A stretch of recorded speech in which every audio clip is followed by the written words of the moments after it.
Okay, magandang hapon mga kaibigan. Welcome po sa Sining Pilipinas na inyong matutunghayan dito sa YouTube at sa Facebook account ng ating programa. Ngayong araw po, makakakwentuhan natin ng isang kumbaga, couple o mag-asawa na isa sa mga hinahangaan ko at kumbaga mga kaibigan, sina Romel Cahupong at si Ma'am Kamote Joe. Yeah, malalaman natin bakit Kamote Joe yung kanyang pangalan. Hi, ako si Kamote.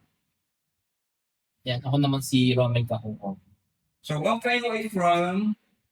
Hi, from Bacoor. Bacoor, Cavite. Yeah, nice. Welcome to Siling Pilipinas. Yeah. Ma'am, kasi salamat, unang-una salamat sa pagpapaunlak sa ating imbitasyon na makipagkwentuhan.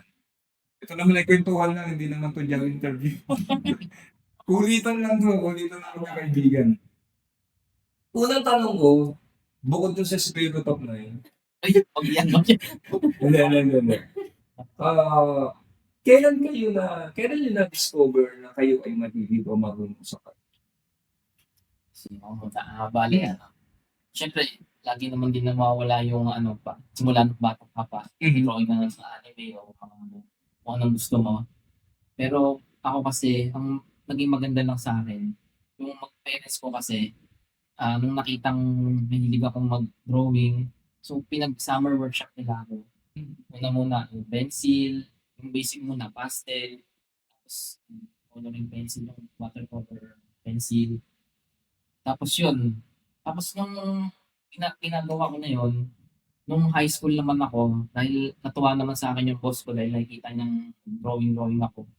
Parang binigyan niya ako ng opportunity na sabi niya, parang in-enroll niya ako sa Ayala Museum, oil painting.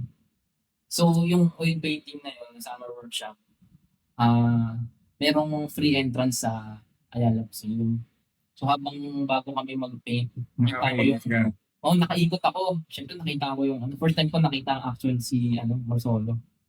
Sabi ko pa, grabe, iba yung, pag nakikita ko actual, yung pahid, yung kulay. Kasi pag sa picture lang, parang iba-iba kulay. Iba-iba. Depende sa Jari, filter. jari o, kaya libro, nag-iiba. So, doon ko nakita. Kung glossy pa yung libro mo, iba pa rin yun, di ba? Oo, grabe. Tapos doon ako na, galing na ito. Kasi nung una, realistic yung ko eh. Gusto ko sana gawin.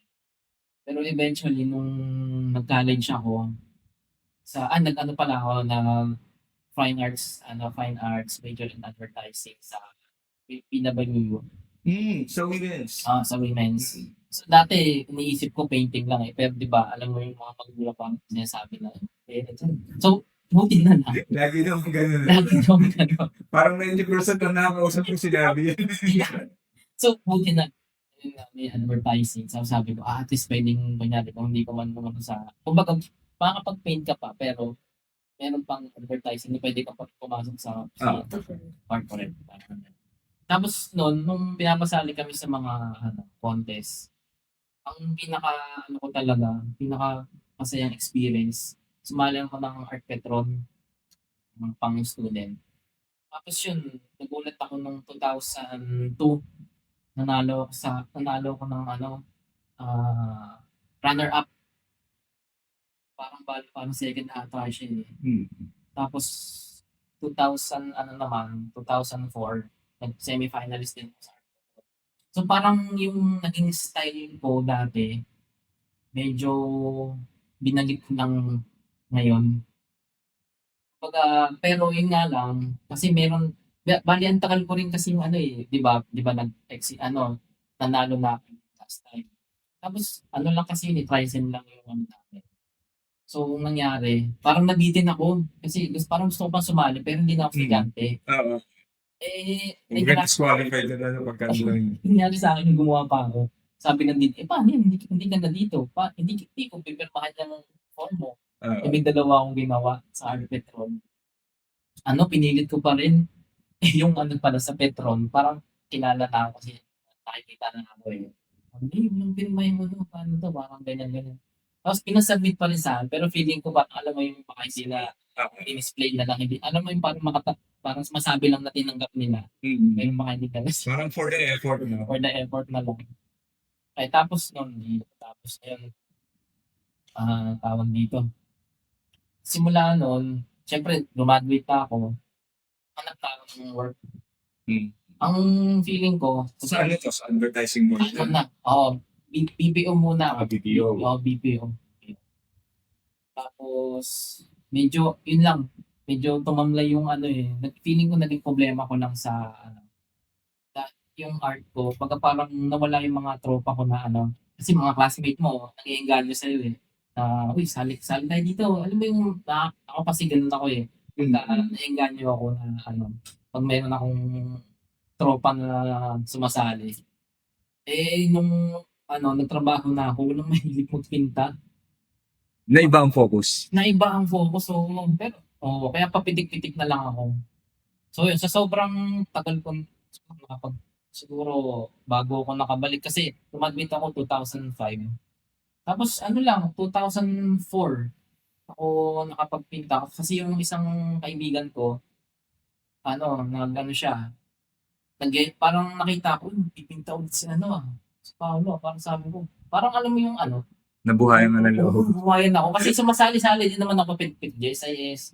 Pero ano lang, papitik-pitik lang. Naglilib pa ako para ano, matapos ko. Pero iba yung ano, yung alam mo kaibigan mo, bumalik. Sabi ko, hindi ano, message ko agad. Sabi ko, parang gusto mo mag-ano. Ay, unang-muna pa lang, gusto ko pumunta sa exhibit niya. Kasi syempre, hindi ka naman agad makakasama agad sa exhibit niya. So yun, pinuntahan ko. Tapos, kwento kami. Actually, yung pinuntahan ko na exhibit, ano yung PWU na kasama sila. So, lalo akong na ano, Mga kasi alumni. mga alumni ako. Yung classmate ko, tapos yung professor ko pa. Tapos, yun, ano, simula nun, parang sabi niya, ano, gawa ka ulit para ano, next time pagka, ano, invite ka namin. Tapos yun, parang doon na nag-start. Tapos medyo may nagkaroon ng ano, parang minsan nagkakanya-kanya din eh. Tapos yung 2025 naman, yung ano, office mate naman ni Joe. Actually, yung mga office mate ni Joe yung ano eh, mas nagpipinta. Yung mga nagiging katrabaho ko, hindi mahilig. So, yung Dexter Likitan, siya yung ano, sabi niya, ano, sama ka dito sa ano, J Studio. Tapos nung nag-J Studio kami, sabi ko, saya niya ito Parang, Masaya sa J. doon ko ata, ewan ko doon ko ata nakita ko una eh. Baka. Oo, sa J Studio. Sabi ko, may jamming. May May beer. beer. Only beer. Beer. Saka ano, dami mong artist naman. Yeah. Masaya yung atmosphere sa J. Masaya naman. Well, masaya naman sa ibang gallery din, pero iba dun sa J. Iba yung J. Parang Saka welcome. rakista ang dating. Rakista. Mga bundle. Rakista. Saka ano, welcome kahit na hindi ka pa pag dito, hindi ako ano. Kumbaga welcome ka naman, kausapin yung sino mang ano, parang Sino gustuhan mo yung art. Pwede lang tanongin, kwentuhan. Kwento-kwentuhan lang, tamang ano lang. Hanggang sa'yo, kung nakilala ko si Dex, sinabihan na niya ako ng mga, pre, ano, sali tayo dito, ganyan. Hanggang sa nakabalik. Ayun. Nakabalik sa sirkulasyon. Oo. Good. Grabe yung ano niya. Parang alam mo yung sarap sa feeling na ano, nakabalik ka Parang na. welcome back. Nung di ba, nagtrabaho, parang akala ko hindi na ako, hindi na marunong. Parang, wala, natatagalan ka na ulit magpinta. Parang kinalawak. kinalaman mo, parang gano'n. Pero nung nag-umpisa ako, parang, ano pala yun, magtutuloy-tuloy pala yung gawa mo. Parang nandun pa rin naman. Pero siguro medyo matagal lang, pero after nung kaka-exhibit mo, parang ano na rin eh. Parang tumadali na ulit. Bumabalik mo sa dati. Bumabalik sa dati. Galing. Nakakatuwang speech. Si Ma'am Kamote Joe. Ma'am, hindi ka naman nagmumotor, ano? So hindi ka kamote rider. Kamote gamers. Kamote gamer, okay. Okay, ma'am. Isa sa unang tanong gaya kay sir, kailan mo na-discover na mahilig o may talent ka sa art? Siguro grade school pa lang. Kasi actually, sobrang nasa creative side ko talaga. Bata pa lang. Yung magulang ko, yung mga kamag-anak ko, ang regalo sa akin parating art set. Bakit? Kasi nakikita nila nung hilig ako pang-drawing. And nagsusulat din ako. Kasi so dati, sa school, parang akong writer sa school.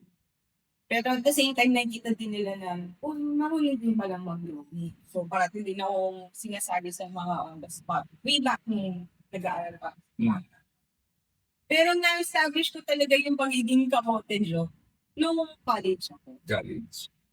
Yung panahon na yun, gusto yung saying na nangangamote sa school, nangangamote sa trabaho. So, doon ko na-establish yung kamote joke. So, ako yun nga, ako si joke. Kamote joke. Kahit noon, mahilig na akong, kumbaga, nag-express yung sarili ko through drawing, through digital art. So, yun talaga yung linya ko, with digital. Noon nga willing akong i-trade yung pag-aaral ko ng college to mag-animation. So, wala akong formal education on arts. Except for, nung after kong graduate, kasi kailangan ko talagang certificate na ipakita sa magulang dahil ayaw din ng magulang ko na, ano gagawin mo? Mag-enroll ka sa mga animation school na 2-year course na. Kailangan may natapos ka. So tinapos ko yung college, communication arts graduate ako. Miriam College. So katipunan ng buhay ko, nasa katipunan ng maximum na ang Cubao. So wala akong alam sa South.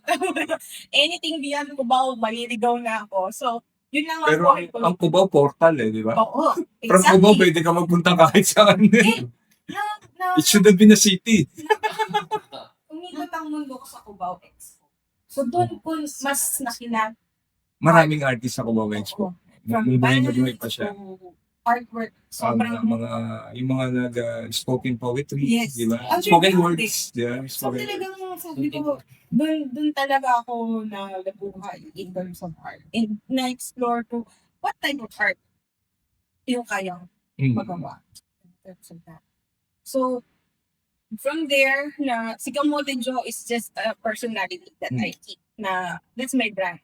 But hindi pa ako talagang gawa ng formal art. Not until last year. So last year, 2025 lang talaga ako ng formal. Gumagawa ng artwork, sumasali na exhibit. Nag-start ako online through Art Show Philippines. Art Show Philippines. So, sumasali lang ako. Pag nakuha yung artwork ko, go. Which is, nakakatuwa na almost every time na magpasa ako, na sasama ako dun sa roster. So sabi ko parang, wait, doon ko na na-discover, kaya ko pala. Kasi kahit nag-drawing ako dati, it was for myself, I was drawing for my friends, sa mga family ko. Pero yung may mga ka-appreciate ng gawa ko, or may makikita sila sa gawa ko, something. So, kaya nung unang exhibit ko sa UAS, December last year, very first formal exhibit ko yun. Ito ba yung Glow in the Dark na po siya? Yes. Ayan, nakita ko yan. Very first yun na meron akong canvas and artwork talaga. So, sabi ko, ito highlight sa akin kasi yun yung na-establish ko na kaya ko na maglabas art. Parang milestone, no? Parang milestone, start ng professional career sa art world, di ba? Yes. So, yung 2025, tas yun lang. Pero ngayon, mga top seller to sa mga gallery namin. Yun nga. So, next is Sabsabat, sa Centro Leona, December din. And then, ito, UAS, si January. So, yung before yung Quadrado. So, yung isa pang January event ni UAS. So, nagtuloy-tuloy na, starting yung December na yun na 2025, na naglabas ako ng actual artwork. Na physical artwork.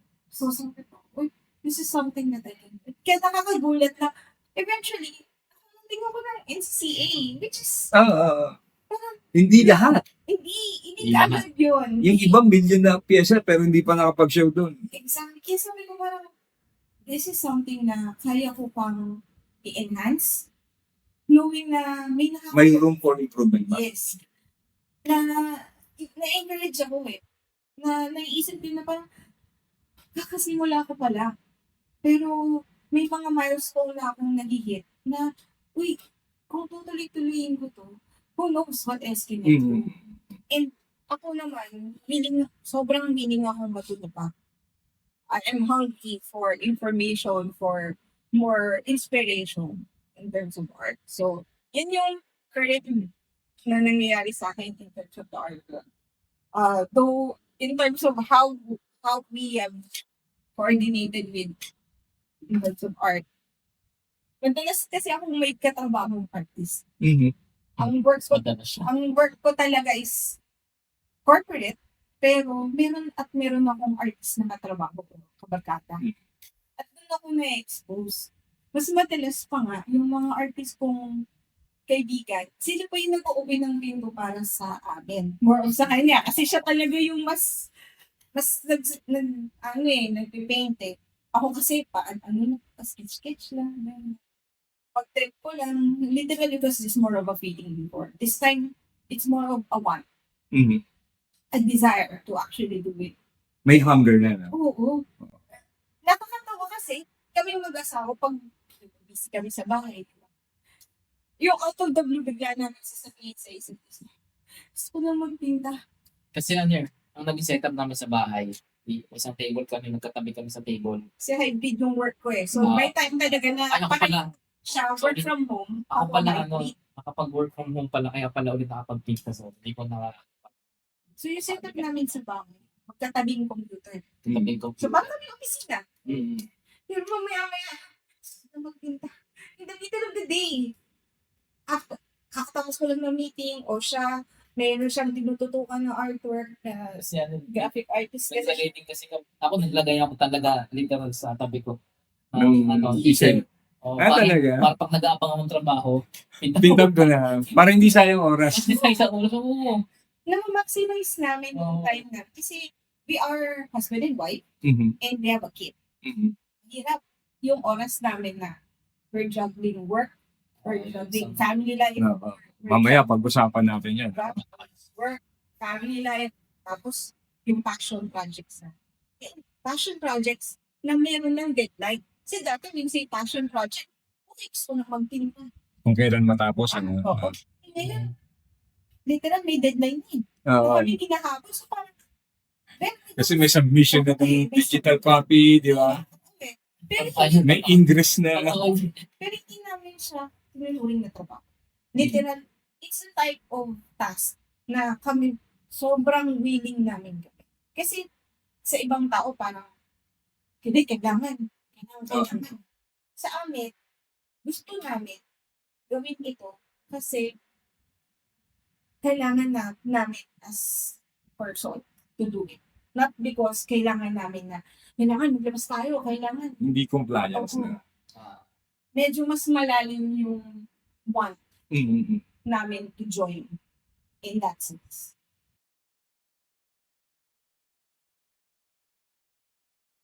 Okay. Ma'am, kanina nababanggit mo yung work-life balance, like being kumbaga empleyado sa corporate world tapos artist. Paano niyo binabalance ito bilang magulang, bilang mag-asawa?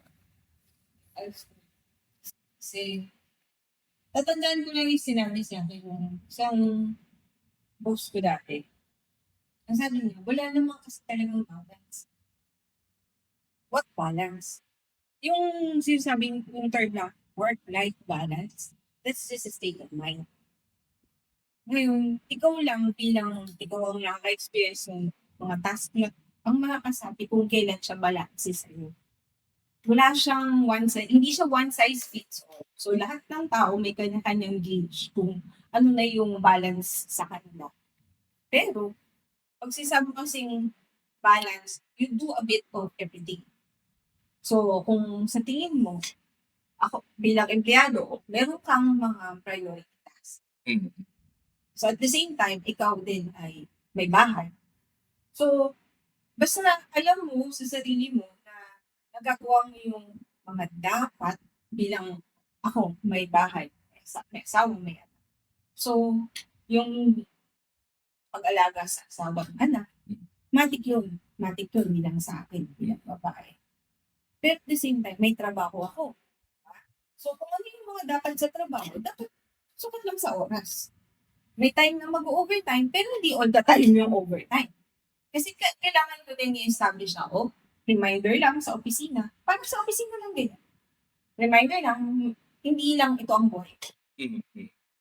Ako din ay may asawa ka na. May pamilya rin. At the same time, papasok ko yung art bilang part ng buhay ko. So, kailangan maglalaan din ako ng oras sa art.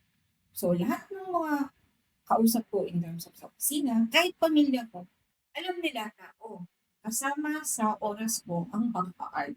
Mm. So, sa opisina ko, basta hindi ako nagpapabaya sa trabaho. Kasi nangyayari sa tao kasi na, may mga kakilala akong gano'n na artist na nag-iisip na full-time na kayo. Kasi- yung naiisip na nilang mag-resign sa work. Oo, mag-resign sa work ka agad. So kami, kumbaga, sa akin naman kasi, hanggat hindi ka pa nakaka-establish sa sarili mo, Mm. kahit pa paano may persento yata kung magkano na ba yung nakikita mo sa art. Mm. Kasi, pag tinigil mo yung system mong trabaho, kaya ba niyan buhayin? Kaya ka bang i-sustain? Oo, yung sarili mo plus yung pamilya mo. Kung sarili mo lang, baka kaya yun Kasi makakapag-budget ka. Pero kung may pamilya ka, iba ang budgeting ng may pamilya. So, hindi ka agad-agad makakabitaw na full at solo art lang. Bakit? Unless talagang kumikita ka na hanggang abroad. Rockstar na. Kasi, Oo. kahit sabihin, kumikita ka. Technically, parang one time, big time kasi ang kita sa art. At saka unpredictable. Oo, hindi Diba? ka constant. Hindi ka monthly meron, hindi ka weekly merong benta. Diba? Kaya nga, yun yung mga kinoconsider doon Kung kaya na niyang tapatan yung kinikita mo, Mm. somehow, baka pwede mo na i-consider. Pero ako sa sarili ko, pinag-uusapan namin mag-asawa to dahil nga kating-kati na kaming magpinta all the time. Every time na kita kami ng may exhibit na kakilala namin, gusto namin sumali. Pero alam namin sa sarili namin, teka lang, meron pa tayong trabaho. Meron din kaming anak na kailangan naming suportahan. Mm. Hindi kasi porket malaki. Yung son ko is 11 years old. Mm. So, he's in between a young man and a boy. Still a kid. Nasa adolescence na. Oo, So, kailangan niya yung support namin. Kasi, ito yung parang start nung magdidesisyon na siya lang para sa sarili niya. So, kailangan din niya yung time lang. So, every time na gusto namin, kahit gusto namin sumali ng exhibit na niyayaya kami. And will make us think na baka dapat gawin na natin to full time. Kasi parang in demand naman tayo. Hindi rin namin kaagad-agad masasabing, sige, itawan na natin yung trabaho na. Kasi walang kasiguraduhan yung pasok ng pera. So, kailangan sobrang established ka talaga. At siguro kung meron kang masasabi mo, doon ka parating naglalabas at may nabibenta ka, siguro pwede mong consider. Pero kung paano-ano lang, ini-schedule mo. Very erratic ka. Oo, mahirap. Hindi ko naman din-discourage kasi meron pa rin namang mga tao na sa tingin nila sa sarili nila, mas alam kong kikita ako pag nag-full time. Kasi alam nila sa sarili nila, nag-gauge nila na Oo. Sila mas naman magaling makakaano sila sa talaga ganun na. Kaya nga sinasabi kong kanya-kanyang balance siya. There's no one formula for it. Na para sa lahat. Dapat tayo, custom fit pa rin Oo. May tansyahan talagang mangyayari. Pero, kaya ba naman naitanong? Kasi may mga kaibigan tayo na civil engineer, professional, working, nag-resign, nag-full-time art, chef, working, nag-full-time artist. So, parang leap of faith. Sobra. Di ba? Parang blindfoldedly, tumalon ka sa isang bangin na hindi mo alam kung ano mapagsakan mo. Di ba? So, well, yun nga yung laging kumbaga question sa mga artist di ba? Parang, okay, may trabaho ko pero mas gusto ko ang art. So, which is which? Yeah. Pero maganda yung punto mo na kailangan mo rin tansyahin kung kakayanin ba ng art mo na tapatan yung sinusweldo mo or higitan man lang. Or higitan, tapatan man lang. So, magandang logic. Nangyari sa akin yung itong past few months. Bali, January to February. Nagkaroon kami kasi may nag-resign. Trabaho. So, ang ginawa, tutulong kami. So, nag-overtime kami, 7 a.m. ako until siguro umabot kami ng hindi kami 5 hours, 6 hours, 7 hours, hanggang 12, maximum na 12. So imagine mo paano ba makagawa. So ito pa naman yung time na ang daming Sibit na. nagyaya. Pre, gusto mo bang sumali sa Ang daming invitations. invitation? Dumating na doon sa, yun alam mo yung dati, naghahanap ka. Tapos nung Hmm. dumating na sa punto sa sinasabihan ka na, pre, sali ka dito. Hmm. Siniisip ko, shit, may mga pyesa pa ba ako yun? Ang buti na lang, kaya kailangan may pondo ka eh. Yun, maganda yan. Maganda punto yan. Oo, yan, kailangan may pondo ka. Tapos, kung wala ka namang pondo, siguro sabihin mo na, wala pre, hindi talaga kaya. Pero grabe yung struggle. Ako pa kasi nagluluto sa bahay. So, syempre, hanggang 12 lang ako. Mm. Tapos, syempre, kausapin mo pa si Mrs. yung mga niya sa trabaho. Kasi ako yung mabigat kasi yung trabaho niya. Ako naman medyo mabigat dahil marami lang. Pero sa kanya kasi iba yung mas thinking nyo. So, syempre, meron pa kaming kwentuhan pang alis stress. Sabihin natin mga 1 hour pa yun. So, makatulog na mga 1. Kailangan ko pang gumising ng 5. Magluluto pa ako. So, yun, ganun yung naging routine ko lang sa wala talaga time na art nitong buwan buti na lang natapos na itong so sabi ko balik art na ako. Actually yung na yun doon ako yung iniisip ko, alam mo yung pagka nahihirapan ka na sa trabaho may time na parang full time na kaya parang yan sabi ko yung sa kanya. So pumapasok na rin sa isip mo. Pumapasok, alam mo yun. Pero syempre, yun nga inaano mo rin naman na hindi naman ako nakakabenta buwan. Hindi naman ako, pagka nag-release ako ng may minibili agad. Actually, nung last year nga, parang lang mas nabenta pa yung mga gawa ko na mga kakilala ko. Kasi parang nung 2025, doon talaga ako nag-release ng mga gawa ko. Pero dahil yung mga kakilala ko, parang kasi alam naman lang na nagpipinta ako natutuwa lang. Alam mo mga natutuwa sa inyo, si Ruby nakabalik. No.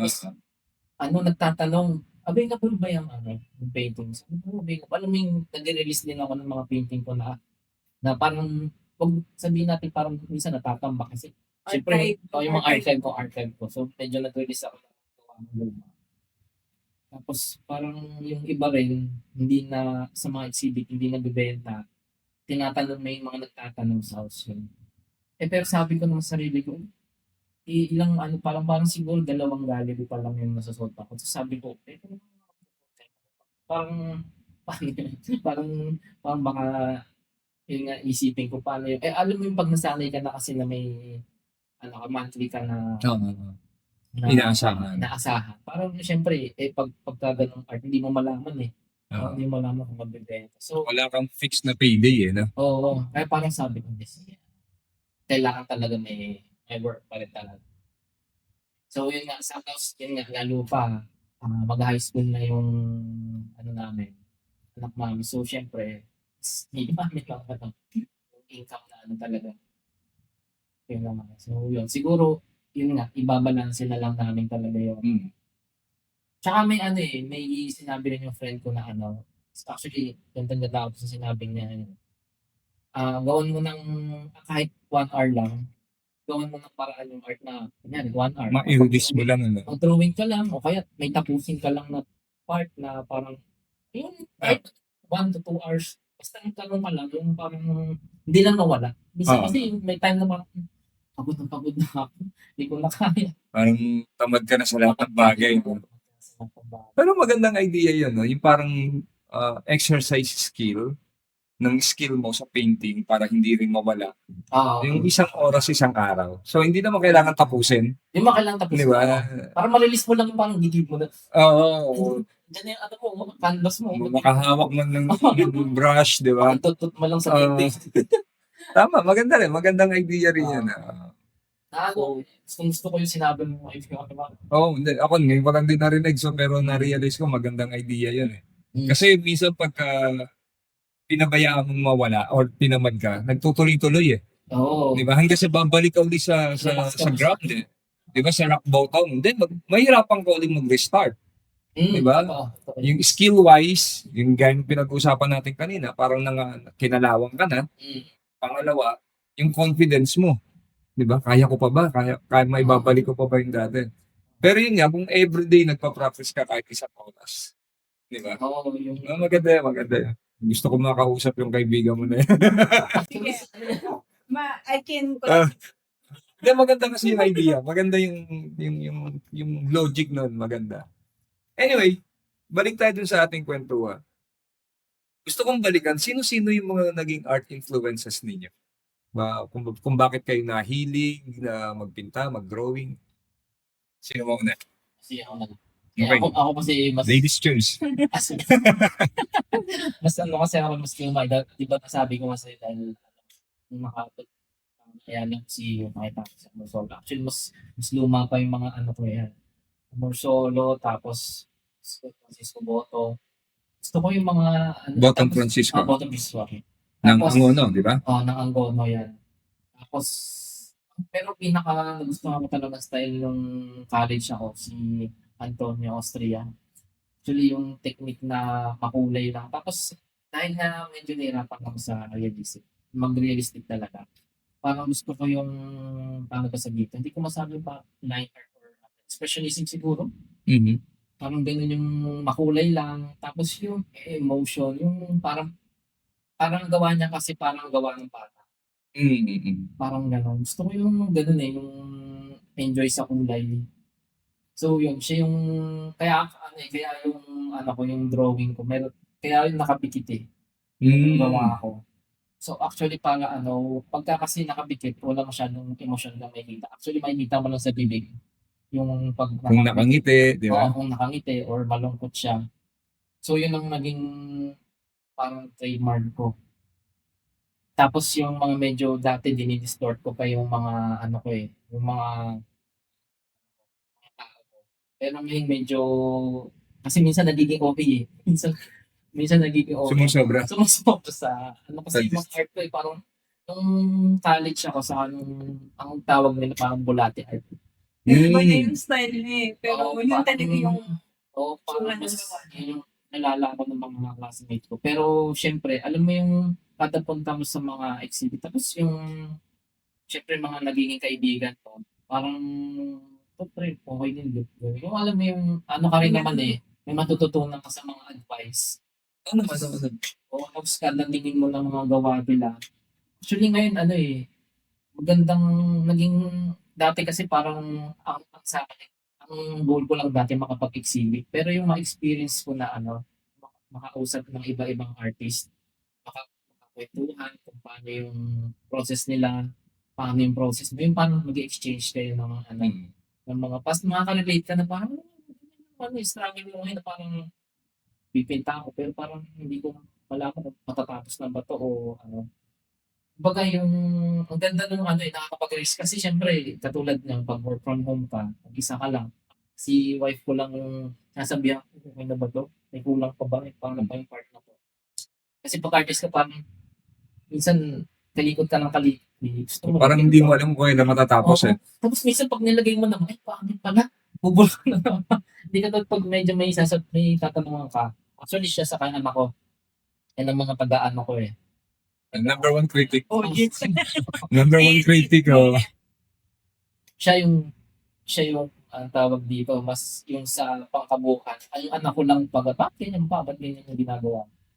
Palipat. Kailangan lang ipaliwat. Pero minsan may isip ko, ano, tama nga yung sinabi mo, dapat ganito ang itsura. So, yun. So, Amor Solo talaga yung ano, yung isa sa mga ano mo. Oo, isa sa Tsaka mga si medyo mas Austria. Austria. Simon Job. Ako kasi, siguro yung inspiration ko is really more of surrealism. Mm. So, doon kami actually nag-connect eh. Doon kami nagsimulang mag-usap about art nung hindi pa kami mag-asawa. Mhm. Hindi pa rin siya naniligaw noon. So, Mhm. nagkikwentuhan lang kami noon sa realism na. So, malaking bagay ang art sa love life. Yes! Actually, Yes! actually diyan kami, Totoo. yan ang naging date namin. Kaya, Pupunta kami sa mga malaking gallery. bagay na nandito tayo sa isod ngayon. Kasi dito kami nagkakilala. Mm. Yung, dito kami naging magka-opisina. Mm. And art yung nagsimulan conversation sa akin. Yan, naging bonding namin. And kung hindi dahil sa painting niya, baka hindi siya naging boyfriend. Oo. Lagay na sabi ko na. Ex-boyfriend. Ex-boyfriend na. Kaya, Pero going back, yung inspiration mo, In terms of my inspiration, Serenism, wala akong formal studies sa art, pero meron akong mga naging inspiration like Mark Ryden, Yoko de Halbachi. So, they're foreign. Pero for local, mga kakilala ko lang din. Mga katrabaho ko, like DJ Esper or Romel Cesara. Basta Cesara. So, sila yung mga kabarkada ko na sinamahan ko underground. They have bands, actually. Nagsimula kami doon eh. Parang doon ako namulat sa art scene na nagbabanda, na nagpipinta, na nagtatrabaho. Sabi ko, naging inspiration ko sila. Kaya, ang matinding juggling ng ano yun, no? Ano sila eh. sobrang Una, puyat ka sa banda, tapos kinabukasan may pasok ka. bilibox. Saan mo pa may papasok yung pagpipinta? Doon ako, Pangs talaga yung ano nila. sobrang doon ako nabilib. Kung kaya nila to. Sabi ko, eventually, I can be able to do it. So, naging inspiration. Lalo na yung artwork nila. Malaking bagay na na-experience ko yung mundo ng art through their artwork. And it somehow inspired me to do my artworks. So, nandun ako sa ganun ngayon. Itatanong ko sa inyo, ano ang art para sa inyo? What is art? Art is, well, hindi na lang siya expression. Parang, katumbas kasi sa akin ng art style. Kailangan ko siyang laanan. Hindi lang, art na siya ng buhay ko. Nagre-juggle ka ng time, kailangan ko rin ng time for art. And when you say time for art, iba yung level ng focus ko. Kaya time ang katumbas sa akin ng art. So, pag gumawa ko ng isang pyesa, hindi dahil gusto ko lang gumawa, pero dahil pinaglaanan ko siya ng oras, nagsimpan ko siya, rinano ko siyang maigi, bago siya makarating sa isang kanvas. So, yun yung art para sa akin. Something na kailangan kong gawin, paglaanan ng oras. Katulad ng pag-juggle ko ng oras para sa pamilya ko, para sa trabaho. Sir? Actually, medyo same lang din naman. Kasi, Copy-paste. copy-paste. Ganun lang yun. Hindi, Oo. marami naman kasi, common naman din, maski ako artist like din yung sagot ko pagka yan yung tanong. Feeling ang paliwanag ko pa nga kakambal ng paghinga. Di ba? Kasi kahit sa patulogin, may art eh. Di ba? May art. Even yung mga doorknob, may art yan eh. Yung art and design eh, di ba? Kasi, yun nga, parang katulad nga na, yung pagka wala kang art katulad ko, yung parang minsan, hindi katulad dati na parang nasanay na ako minsan kasi dumating na ako sa time na naging kontento na ako, parang graphic designer ka, maayos ka na. Art na yung trabaho ko eh. Art Pero, na yung trabaho. Pero kasi, anong pinakaiba, trabaho kasi, pare-pares lang yung ginagawa eh. Routine. Routine ako, may routine ka lang. Yung art parang, isip ka, ano ba yung, minsan kasi may time na, Doon ka na nagiging free, di ba? doon ka nagiging free. Hindi ka to naman, dito ka lang ganito. Yung work kasi compliance eh. May kailangan may- mo sundin. May boss ka eh. May freedom ka sa, sa art. Yan yung, Yun yung masarap na pakiramdam na pag Mm. ma-release mo yung, ito yung gusto kong gawin eh. Ito yung gusto kong pakita sa, actually gusto ko rin, ang art ko naman kasi, lang naman, feel good lang na, hindi naman siya yung dark or dahil, gusto ko kasi yung makaluma pa rin yung style ko na Filipino everyday scene, na parang gusto kong pakita sa kanila na mahalaga ang family, mahalaga ang religion. So, yung parang wag mawala sa atin yung pagiging Pinoy natin. So parang slices of life. Yung parang everyday life ng Everyday life na, so, ganun yung art para sa akin. So, paano kayo nahubog o na-shape yung mindset, yung principle sa buhay ng art? May naitulong ba yung art mula nung bata hanggang sa paglaki, hanggang sa pag-adult na may natutunan ba mula sa art? ako Ano? sasabi kong meron. Okay. Malaking bagay naging contribution niya sa pagkatao. Mhm. Kasi, para kung nagkaroon ng escape sa, ito yung kahon. Kahit sabihin mo sa trabaho mo, Diba? Pag creative ang trabaho mo, ako marketing. Kasi sabi niyo, walang kamo. Pero alam mo, may structure kang sinusundan. So, yung art, nakatulong sa akin na, okay, bukod sa meron akong kahon na ginagalawan, meron pa rin akong escape na hindi ko kailangang sabihin exactly ano yung nararamdaman ko o anong ginagawa ko. Pero through yung pagiging creative ko sa artwork ko, doon ko nalalabas kung ano yung nararamdaman ko without words. So, meron akong release. Hindi lang siya hobby. Kasi sinasabi nila, hobby is something that will help you release your stress. Parang pastime lang ng iba na. Pero for me now, it's not just a pastime. It's something that I need to do. And when I do it, I'm intentional in creating that artwork. Okay. Are we talking about mental health now? But it can be. Di ba? It can be. Kasi yung stress mo maghapon sa trabaho, Oo eh. di ba? Gaya ng sinasabi ni Sir Ronald kanina, parang yung trabaho mo mayroon kang kailangan sundin eh. Pero pagdating doon sa canvas mo, ikaw yun. Free ka doon. Malaya ka. Ikaw ang masusunod doon. Kahit Diba? sa my team, Ikaw ang bossing. pa din sarili ko. Oo. Meron ka lang pointers na, ito yung tema ng susunod na exhibit. So, from there, pwede mo nang gawin yung ano man yung maisip mo. Diba? Ito yung sinasabi ng iba na yung art mo, universe mo yan eh. Diba? At sa universe na yan, ikaw ang hari. Walang ibang pwedeng makialam sa'yo. Ang magagawa lang nila, tumingin, humanga, pumintas. Alin sa dalawa, di ba? Pero ikaw pa rin yung masusunod. Totoo. Kaya nga nandun ako sa, meron man makaintindi ng ginawa ko, o wala makaintindi ng ginawa, at least nagawa ko. Kasi hindi ko yung ginawa dahil gusto ko pa. Pinag-isipan ko yan. So kung may makaintindi, good. Ibig sabihin, na-gets niya yung messaging. sinasabi ko. Kasi pag gumawa ko, merong ibig sabihin yan. So, kung hindi nila na-gets, sige, that's fine. Merong ibang makaintindi. Hindi naman para sa lahat kasi, di ba? Ito ginagawa para intindihin lang ng tao. Ginagawa ko dahil gusto kong malaman ng tao kung anong nangyayari sa kanya. Anong pinagdadaanan. Pero kung hindi na naintindihan, okay, welcome to feedback. Kasi magkakaiba naman ng kumbaga, yung pinanggalingan, di ba, dinaanan sa buhay. So kung hindi mo gets, okay lang. Most probably magkaiba tayo ng pinanggalingan kaya hindi mo naintindihan. Di ba? Tsaka ito, yung sinasabi ng marami nating kaibigan, kung hindi man mabenta o mabili ngayon yan, sooner or later makikita niya yung soulmate niya. Di ba? Yung artwork na yan, may soulmate yan eh. Parang may isang kwento na sa isang exhibit, kailangan niyang isabit yung isang pyesa pa na reluctant siyang isabit kasi for personal reason.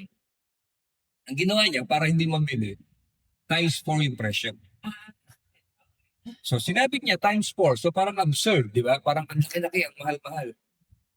May bumili, hindi tumawad. So paano ko patatanggi ron? Di ba? Wala ka ng reason para tumanggi na ibenta yun kasi ito yung buyer, ito yung patron of the arts na nagustuhan, nakakonect dun sa pyesa mo. Wala siyang question about the price. So yun yung soulmate. Yun yung soulmate ng artwork mo na ngayon niya lang nakita, ngayon lang sila nakita, and there's nothing you can do about that. Hindi mo na pwedeng, hindi, times 10 yan. Di ba? Okay yan. Hindi, not-for sale talaga yan eh. Mahirap na yan kasi Dinisplay mo na. So yun yung minsan kasi may mga artists na lalo na yung mga bata o baguhan na parang nawawalan ng lakas ng loob or moral na gawa ko ng gawa, wala namang bumibili. Salay ko ng salay sa show, wala namang bumibili. Actually, mahirap yung ganyang thinking. Kasi siguro kami dahil nga kami may kumbaga parang kasi nangyari, ang napapansin ko sa ganyan, kasi katulad nga may trabaho kami. Kumbaga, kasi minsan meron mga tao na gusto nilang magbenta hanggang sa lumilin na yung price ng lalo na yung mga bidding. Yung piso big. Piso bid. Parang, kaya parang, ganito na pala yung art na yun. Parang sabi ko, parang, ang alam ko, yung presyo na binigay mo sa gano'n, parang yun yung pero, kakaiba na yung art yung parang, binibig na parang, grabe yung ito, sobrang mura. na parang yun nga yung siguro mas kumataan ang mas gumagawa. So, paramihan ng men. Oo, parang yan yung Hindi. Okay lang ba hingin ko yung take nyo, yung opinion nyo about Piso Beat? Yes. So, what's your take on Piso Beat? Is it good or bad for the artist or for the art scene in general? Ako pang general parang ayun sana eh. Kasi parang gusto ko respeto yung artist price natin. Kasi katulad namin, binibigyan namin ng oras eh. So yung oras na yun ang parang gusto ko i-provide sa gawa namin. Kasi kumbaga, yung gawan mo ng time, mahirap eh. Para sa katulad namin working. Siyempre yung time na yun. Sinisingit mo lang eh, di ba? Sisingit Being a lang. dad, being a mom, Oo. tapos being an employee. Hindi naman katulad nung siguro, nung binata ako, pwede ako mag-piso bit. Pero siyempre dahil sa experience, nandito na ako sa yun. So parang siguro, hindi ako pero Si Ma'am Jo. Ako kasi, naniniwala kong as artist, you should take pride of what you do. When you take pride of what you do, you won't lower your price just for you to get paid. Your value in general. Oo eh. Kasi pag nagbenta ka ng artwork, technically, you're giving away a part of yourself. When you do an artwork, that's you eh. It sells your name, it's your personality. Your time, your devotion, your skill and talent. Okay. Ako masasabi kong may trabaho ako, so may pangbondo ako sa materials. Pero, ang nilalagay ko sa canvas, hindi kasi materials lang. Oras ko, pag-iisip ko, yung emosyon ko na binuhos ko sa artwork mo. So, hindi ako papayag na bayaran mo ko ng papiso-piso na. Kahit sabihin mo, ano yung highest bid, hindi rin eh. May halaga ang ginawa ko para sa akin. And ang taong gusto o nakakaintindi dun sa ginawa ko, na naka-appreciate ng gawa ko, would be willing to pay the amount that I value it for. Kasi nare-recognize niya yung artwork at yung value as an artist. Naintindihan ko yung pumapasok sa PCB. Kasi syempre, to them, it's a big win if I sell an artwork. But sales is just one thing. Why do you even create art? Do you create art to sell? Or do you create art because you have something to show the world? To express, to tell. Kasi malaking platform ang art. And kung ganun mo siya binavalue na kaya siyang piso beating, anong purpose nun? I mean, yung sana bumili na lang ako sa SM ng artwork. Sa home center ba? Parang 5,000 kayong meron ng isang piraso na yun. naka-frame pa. Naka-frame pa. Bumili na lang ako sa SM. And equally beautiful naman, di ba? Ganda rin. Ang ganda. Oo, magaganda. Yung mga abstract nila ang magaganda. Actually, pwede kang inspiration yung mga yun eh. Kung ganun mo binavalue yung artwork mo, di sana nag-contractor ka na sa SM, sinabi mo na, gagawa ko ng Yes. artwork. Mas produce na. Diba? Factory. Oo, factory ka na. Parang naging commodity na yung work mo. Kung ganun na internet, bayad ka ng internet para makakonsume ka ng art. Parang ganun. Parang pisonet na. Kaya I don't agree on how that's and people should give more value to what they do. Okay. Very well said, very well said. Kasi being an artist talaga namang hindi lang, tama ka, hindi lang materialis yung kinsumo mo, hindi lang canvas, hindi lang pintura. Ang pinakamahalaga dito, yung talento mo, yung kakayahan mo, yung skill mo, yung emosyon, yung oras, yung dedikasyon. Diba? Yung pangalan per se, yung pirma mo na nandun. Well, minsan kasi may kwento about piso bidding. May nagpa-bid na artist. So the highest bidder bago nagsara yung bid, 24 hours yata, di ba? So parang 1.5. Yung nanalo, willing to pay kasi bid nga siya eh. Gusto niya yung work. Si artist ayaw ibenta, ayaw ibigay. For the reason na hindi na-meet yung price na target niya. So ba't ka nagpa-bid? Diba? Siya, pinost mo na lang with the price na gusto mo. Diba? Siya rin yung nahirapan. Hindi. Pinahirapan niya sa TV. Madaling masira ang pangalan mo pagka ganon. Kaya ang kailangan mo rito mag-build up ng pangalan eh. sa art scene eh, di ba? Pangalan ang binabayaran eh. Whether we like it or not eh, di ba? Minsan 3 guhit, basta yung pangalan, rockstar, mahal na yan, billion na yan. Di ba? So, kung ganun kagagawa ng pangalan sa maling paraan, paano ka uunlad? So, we're not against piso bid dahil kanya-kanya namang ano yan eh. Kanya-kanya namang paniniwala yan eh. And I'm sure yung mga nagpipiso bid, may reason sila for that. May reason sila for that. We respect. We respect. Ang sa atin dito, pinag-uusapan lang natin. Di ba? Opinion lang. Wala naman tayong binabakbakan na paniniwala o prinsipyo. Naintindihan ko naman yung point nila. May reason sila ron eh. Kaya nilang i-justify eh. Ang problema kasi, maraming gumaya na hindi alam yung prinsipyo Yeah. ng piso bidding. Ma'am, kanina, nabanggit mo na nag-start ka na mag-post ng mga works mo online. Yes. So, paano ngayon nakatutulong yung advent ng digital technology sa self-promotion ng isang artist? Ang digital kasi sobrang lawak na eh. So, grabe nga yung na-realize namin mag-asawa in terms of digital. Kasi sa panahon ngayon, ang paggawa ng artwork, kahit simila lang. Kumbaga, lalo na ngayon, ang dami nagtuturo ng paano gumawa ng May pinipili. tutorials, di ba? Libre. Complete with materials and resources kung saan mabibili, di ba? Sobrang so parang sa akin ngayon, nasa paano mo ngayon i-market, ibebenta yung brand mo as a artist. Malaking bagay yung branding sa panahon ngayon. Ano yung magdi-differentiate sa'yo bilang artist? Kasi ang online natin, ang dami ni, di ba? Kaya nga, hindi lang dapat online ka kung kumikilos. Kumikilos ka online, down on the ground, papakita ka sa art shows. It's a full package. Para kumbaga kung dati may kliyente ka na inaalaga ang brand, this time, ikaw na yung, inaalagaan mo na yung sarili ng brand. Na meron kang online, offline, meron kang networking, Virtual meron and kang- physical, no?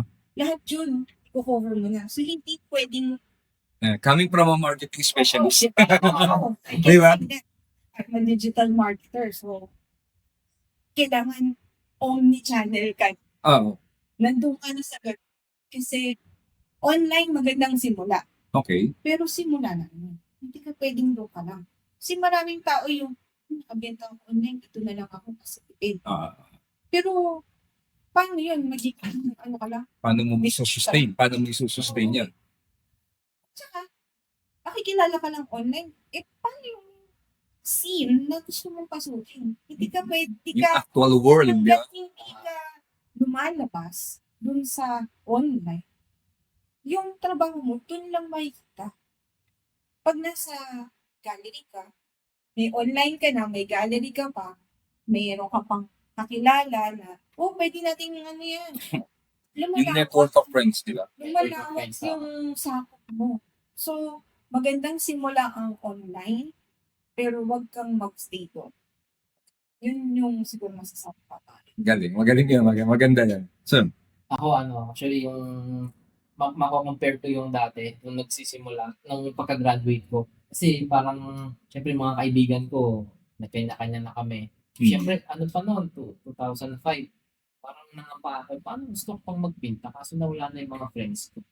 Hindi katulad ngayon na pag nakita mo online yung friends mo, sisimula na ulit siya mag-art. I-message ko lang. Parang ang dali ng magkaroon ng connection. Tapos katulad na yun na dahil nakasama ka na sa group exhibit na yun, naging friend mo na yung mga tao. Madali nang i-PM sila, "Uy, pre, kamusta may exhibit ka ba na parang baka pwede sumali. pwedeng sumali." Kumbaga, yun ang pinagkaiba dun sa Kaya siguro, medyo hindi ako nakapagpatuloy siguro dati. Kasi yung communication medyo parang nawala. Tapos parang Technically, nawala ka sa circulation. nawala ako eh. Di ba? Ako pa Parang naman, na-cut off ka. ako pa naman, tahimik lang kasi ako. Kumbaga parang uwi ba, ay ano, parang ano lang estudyante na bahay, tapos ano, school. Hindi ako, Ang bait mo. oh, okay. Parang ano ko. Hindi na dumadaan sa bilyaran. Kasi dati meron ako talagang mga ano, mga classmate na yun, nagpupunta ng mga exhibit talaga. Kumbaga meron akong ganung friend na, ay meron akong classmate na ano, kumbaga siya, nakapagpatuloy siya na ano, kasi dahil nga may mga naging kakilala siguro siya sa, so yun, pero yun nga, ang kagandahan lang ngayon sa technology, medyo mas madali mo ma-promote yung ano mo, Mm. yung mga Kasi mabilis eh. mo, Ano? oo, Mas malawak. mas Actually, malawak. global agad eh, di ba? Global Global. agad. Totoo, global agad. May IG, ang daming ano, may IG, may Facebook. TikTok. Diba? Lalo na kung masipag ka pa mag-video. Oo. Kagagawa ng reels, no? Makakagawa ng reels. Hindi, ang sunod kong tanong dyan, okay, natakal natin yung digital, kumbaga, influx. Sa tingin ninyo, ano naman ang tulong o, kumbaga, paano kayo re-rephrase? Tingin nyo, relevant pa ba sa modern technology ang mga galleries? At ano may tutulong ng gallery sa mga artists? Siguro tatanong ko sa inyo. Babalik ko lang yung tanong. When you say gallery, are you talking about online or physical? Physical galleries. Physical. For physical galleries, actually, still very much. Mm. Kasi kahit pwede ka mag-online exhibit, Mm. online gallery, meron pa din. Meron na. Ang daming website na gano'n. Mm. Ganon sila. It's more on ease of use. Pero physical galleries gather people. You gather Warm bodies na. you gather people, you gather network, you gather information, you get to know people from different phases in their life in the arts scene. So, physical galleries is still very much relevant now. Hindi naman siya mawawalan ng relevance kasi yan yung kailangan mo para ma-build tong group of artists or group of... Okay. Kumbaga, iba kasi yung community, yun, yung sense of community. You can have an online community, pero if you don't see each other, and you don't bond with each other, Kasakay mo na sa jeep, di mo alam siya pala yung kausap mo, di ba? Si Kali Pilipinas na kaya kang malaking bagay meron si and ay hindi ko nakikita mawawalan. Hmm. Kahit nandiyan na yung online, physical gallery will always bring that art community alive. So, is it safe to say na the future is analog? Hindi, ano lang yun. Singit lang, singit. Malalim na usapan yan. Huwag tayong pumutang na doon. Actually, saka ano eh, iba rin kasi yung ano, di punta ka ng gallery. Iba pa rin yung makikita mo yung habol. Yes. Iba pa rin yung makikita mo na, ganun na pala ginawa yun. Parang kasi minsan pagka picture lang. Oh, Flat. Flat. Di ba? Flat siya. Di makikita yung mga ano eh, texture. Oo. Parang pagka pumunta ka ng actual gallery, makikita mo, ganun pala yung technique na ginawa niya.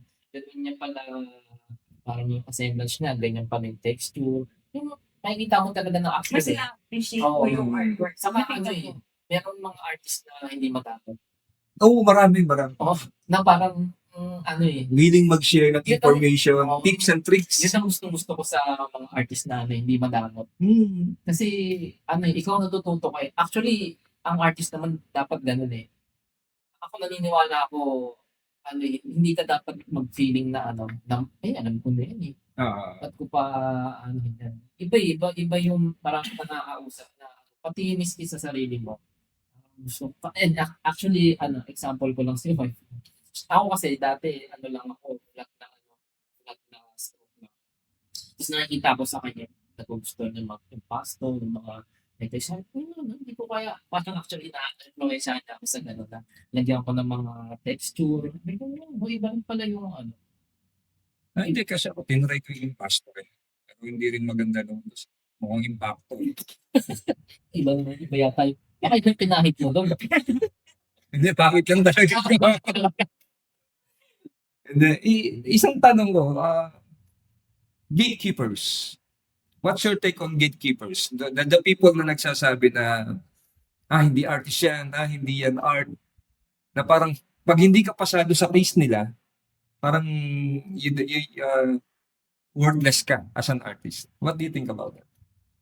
Ako naka-experience ako nung yung curator na parang may pinipili lang. Na parang pagka medyo nabigtuhan ka, parang, ay, tama na yan. Parang mas pinipili nila yung makulay, tapos mas masaya. Ayaw nila ng mga yung kulay. Parang, ayun bang yung freedom mo na nakakamanta. Parang, parang ikaw na artist na magpapasa ka ng parang, una pa lang, parang pag gano'n na parang, Nadadown ka na, no? nadadown na ako. Paano ka gaganahan kung ganito abutin mo? Oo, parang sinasabihan ka pa, hindi kasi dapat ganito yung Oo, yung mga ganun. Yung mga, actually, dahil nga iba-ibang grupo, yung nasasalihan, parang sabi ko, yung mga ganito. Iba-ibang prinsipyo rin, eh, no? Oo, iba-iba rin. Pero, actually, yung nakilala kong yun, naman siya may sabihin natin hindi naman bad side. Kumbaga parang medyo may ayaw ka, may mga red flags. Pero meron din naman mga naturo sa akin na ang naging maganda lang sa kanya, dahil nga siguro nalaman na niya yung nabibenta.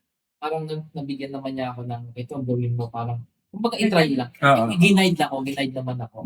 Na parang, parang i-try ko kaya. Kumbaga, yung technique ko, yung ginagawa ko na, tapos binigyan niya pa ako ng idea, parang okay din naman. Tapos yun, kumbaga, nakabenta pa ako actually, nung sinabi niya yun. Pero, medyo nagkaroon kami ng nun medyo hindi. So, pero at least, kahit pa paano, bad side or good side, meron pa rin namang natutukan. Because of that, having said that, magkakaroon tayo ng bagong segment, The Who. Ay, sino yung? Parang yan. Hindi, biro lang. Yung mga tipo mo yan Biro lang. Hindi, ma'am, ikaw, anong take mo sa mga gatekeepers? Impartial kasi ako dyan. Okay. Naka-experience ako niyan, lalo na ako paguhan ako sa arts. Literally na nakapasok ko lang, nafe-feel mo yan kapag parang, okay. Parang ganun yung sagot. Parang, saan yung gawa mo? Excited na makilala. Tapos, saan yung gawa mo pag pinakita? Parang biglang cold, no? Oo, parang, okay. So, na-judge na kagad yung ginawa ko. So, sabi ko, doon ko na naramdaman. Kaya ako impartial kasi I respect na pwedeng hindi nila naintindihan yung ginagawa ko. Kaya hindi ko rin sila masisig. Pero at the same time, mas gusto ko sana kung nagbigay na lang sila ng feedback. Baka pwede mo pang improve yung ganito. Or what? Or try mo yung ganito, try mo yung ganan. So, to me, if nag-gatekeep sila kasi parang, hindi gaganda pa yan, sana ganito yung ginawa. I'm pretty sure, dumaan yan sa utak nila. Kasi, yung point na, okay, yung sagot nila, ibig sabihin, may naisip sila about protectan. Pero hindi na they opted to shut up na lang kaya okay na lang yung sagot. Sa akin, mas challenge ako. Kasi, ibig sabihin, okay, hindi mo naiintindihan ngayon. Antayin natin. Pag naglabas pa kami ng pyesa, pag lumaki itong ginagawa ko, kasi hindi naman ako titigil sa dyan lang. May kita mo pa ako. And knowing yung brand ko, yung pangalan ko, imposibleng kalimutan mo yung pangalan. So, antayin mo lang. Bigyan mo ka ng a few more months, a year. You'll get surprised. Baka mag-gets mo na. Nasa ganun ako. So, kaya sinasabi kong impartial ako sa kanila. Sa ngayon, pwedeng mo lang yung gets. I respect that. But wait for it. So, yung mga entitled artists, kasi, for example, may isang gumawa ng abstract expressionism for background sa isang canvas. Then may isang pyesa pa na nasa gitna as focal point. Tapos parang sinasabi ng ibang abstract artist na, pero marker, pipirmahan ko na yung gawa mo. Implying na kinokopya mo yung gawa niya. Na parang gawa niya yan, kaya pipirmahan niya. Di ba? So, parang somehow, ginigikip o inaangkin nila yung style. Minsan nga pati kulay. Di ba? So, anong tingin nyo sa gan?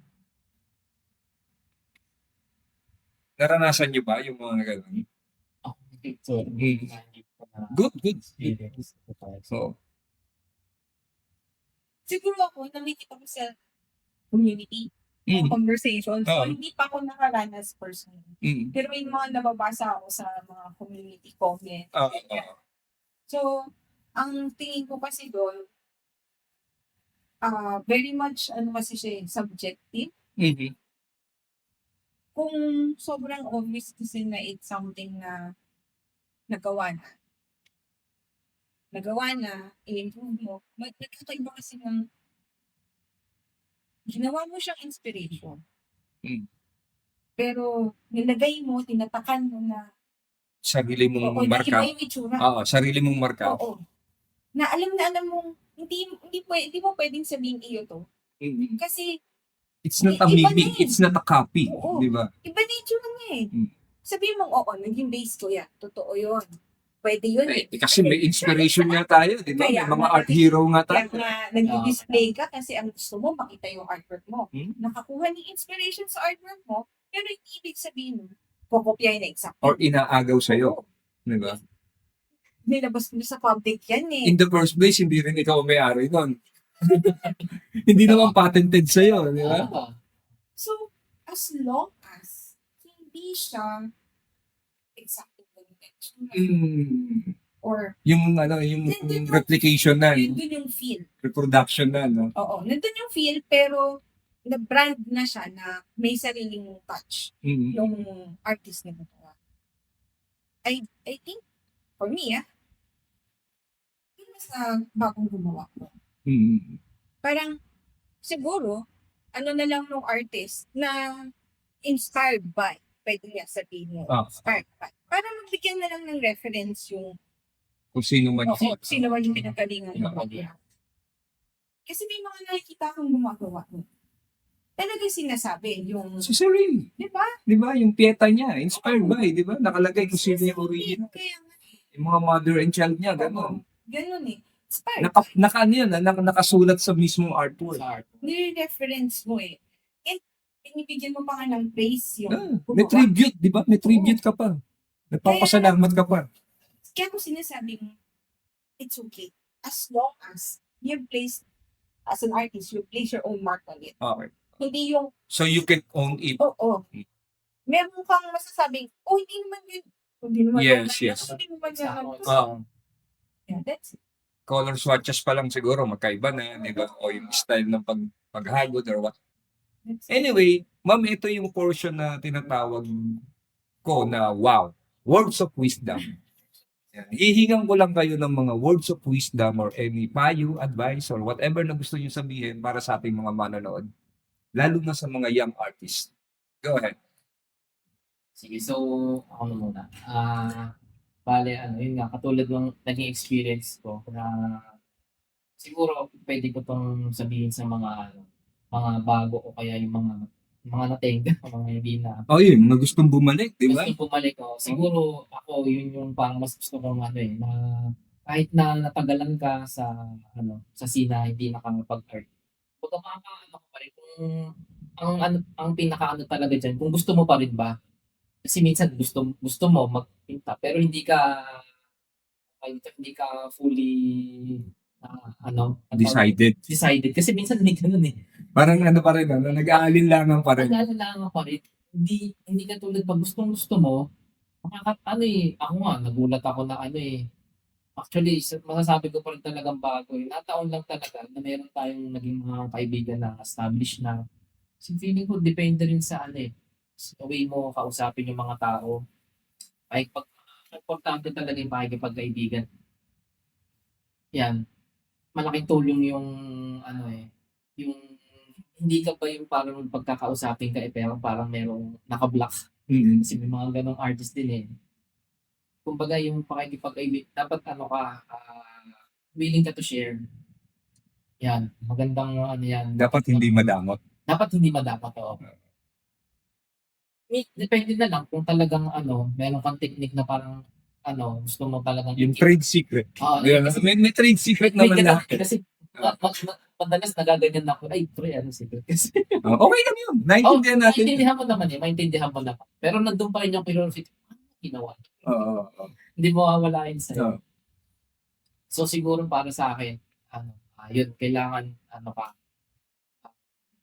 gusto mo talaga, gusto mong gawin talaga, maging ano ka, tawag dito, kailangan maging full yung ano mo, tawag dito, yung kagustuhan mo sa art para makabalik ka, Makabalik or makastart, no? maka-start, oo. Kasi eventually, ang parang ginagawa ko ngayon, pumupondo ko eh.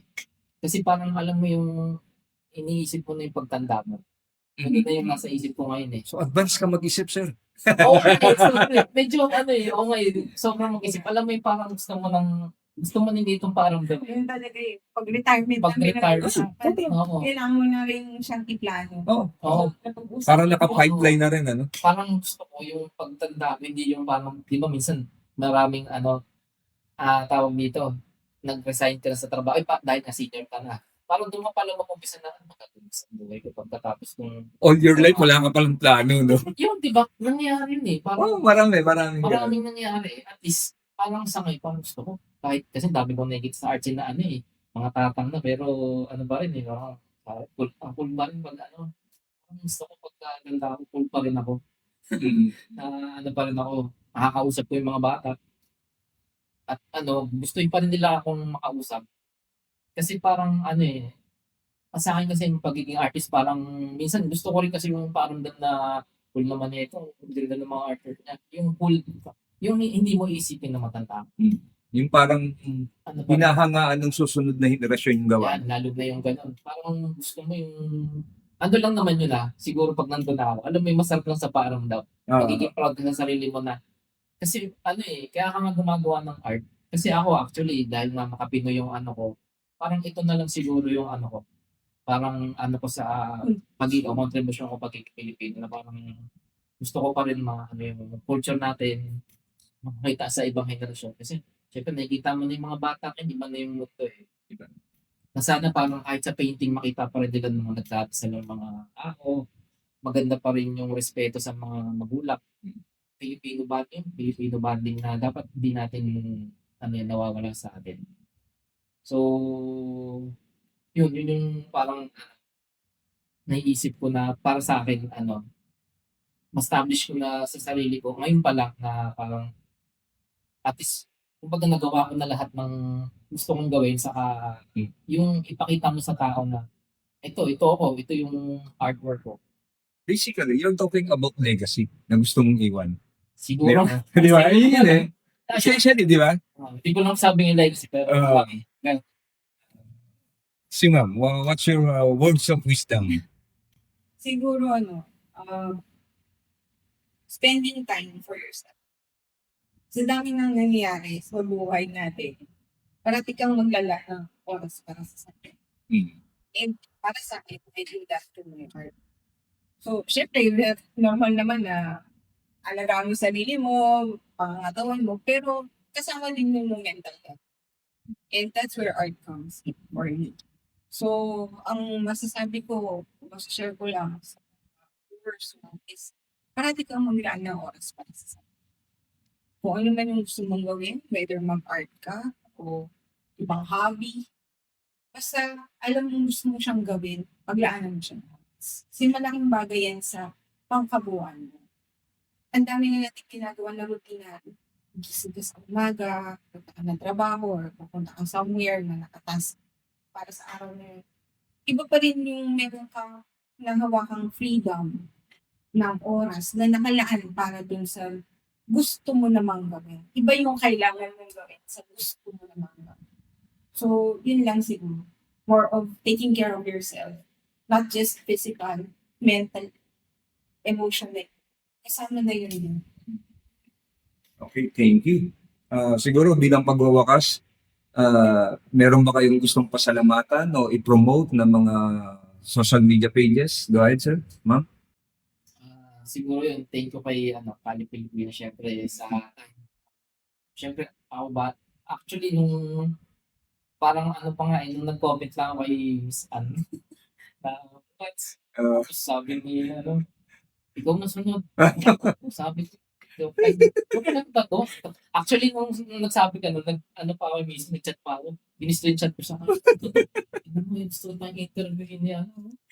Tapos di ba sabi ko, parang sabi ko, kabado ko yung muli. Tapos sabi ko, isama mo yung wife mo. Oo, para sa pega. Sabi ko, ay, wife, pwede. Tapos siniscreenshot ko ulit kasama ka daw.